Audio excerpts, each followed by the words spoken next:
Sarah Silly, that was her nickname, Tidmarsh, born 30 January 1818 in Warren County, Kentucky.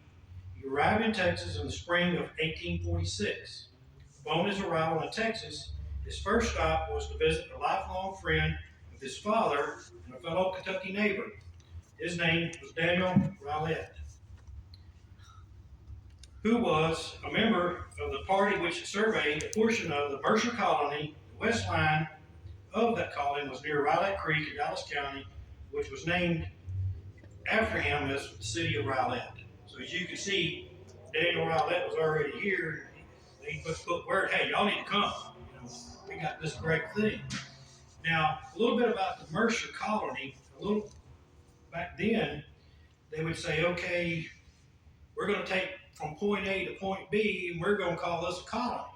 Now, I'm just going to give you a brief description of what the Mercer colony was. It was located east and south of the Peter colony and lay between the Brazos and the Sabine rivers, north from Waco to McKinney in Collin County, covering all or part of 18 present Texas counties, including Hunt, Rains, Rockwall, Kaufman, Van Zandt, Henderson, Navarro, Hill, McLennan, Johnson, Ellis, and Dallas. So you can see it was a pretty large area. On his first visit to Texas, John Heath rode over the area, finding wild turkey, buffalo, and was told to see more than 150 deer grazing along Brushy Creek. To his family, back in Kentucky, verifying the stories that he had heard about Texas. Now, I did a lot of research on Brushy Creek.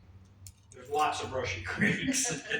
So I'm thinking possibly what they're talking was either what they call Buffalo Creek today, or there was a Brushy Creek over close to McClendon Chisholm. So not sure on that.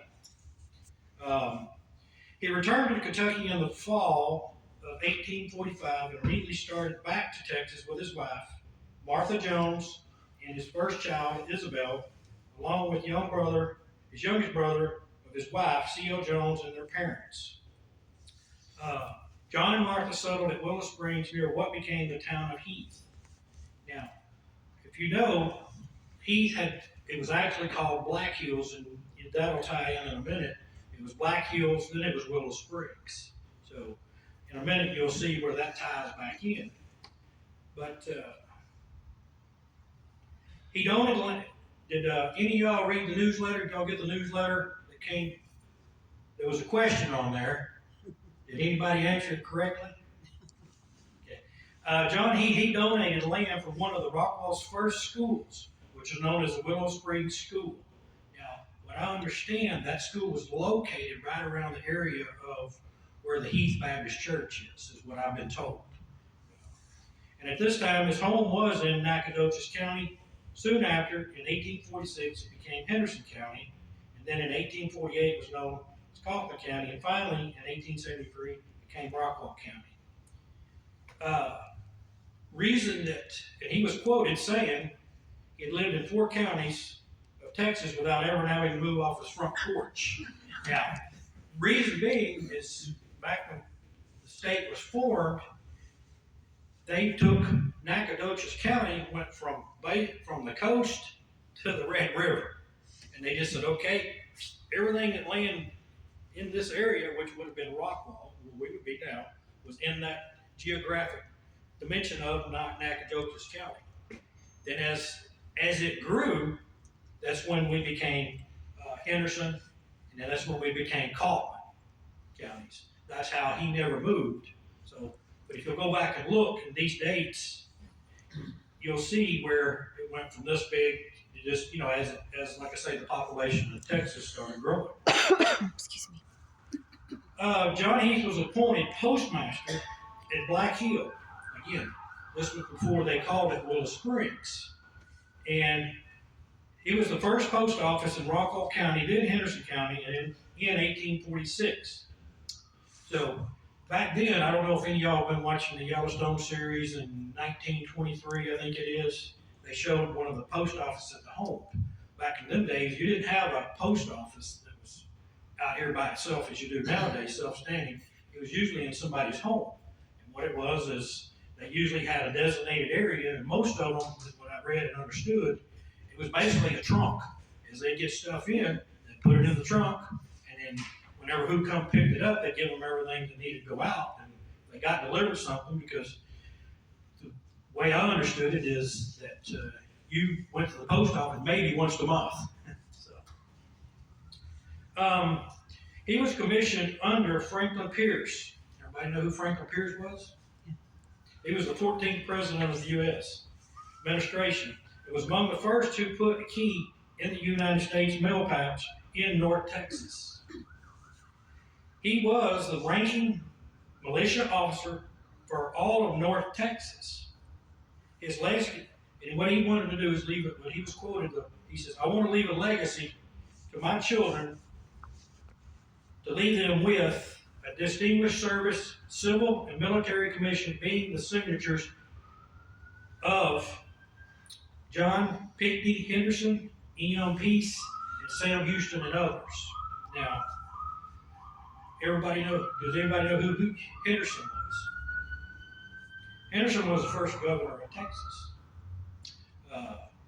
Henderson made Heath a captain, ace captain, 2nd Battalion, 2nd Division of the militia. So, and then E.M. Peace, he was a House of Representative. He was the 5th and the 13th governor.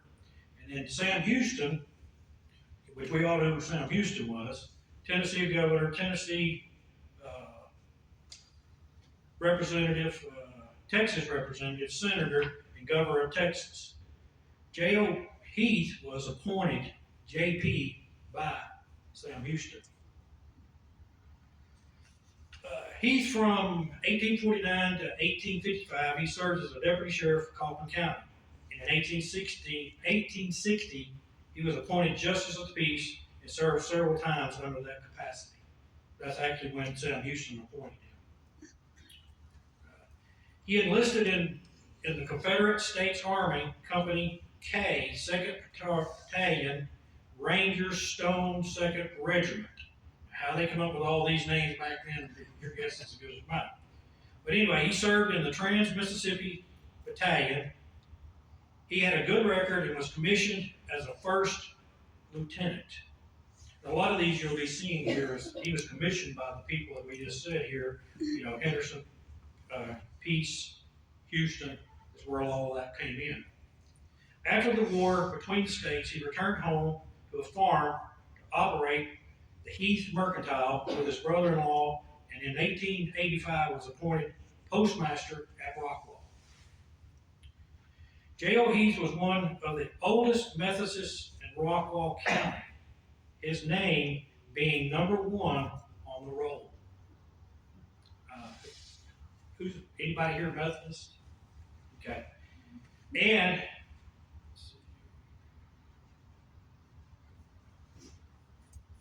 had been a member at near the place for half a century. In other words, he'd been a member there. Much of the time, he had been a steward. What I understand, a steward in the Methodist is like a leader of the church, or like a deacon. And then also was a mason for 43 years. This next section here, this was quoted by some people that knew J.O. Heath. I'd like to go back and look for people that knew him and made quotes.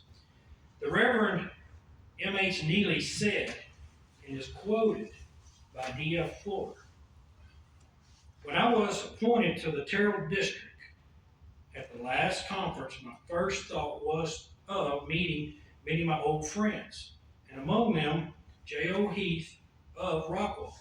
But before I reached that place, the master had called him home. In the fall of 1857, I was sent to Rockwall Circuit, and among the first to meet me was a hearty welcome J.O. Heath.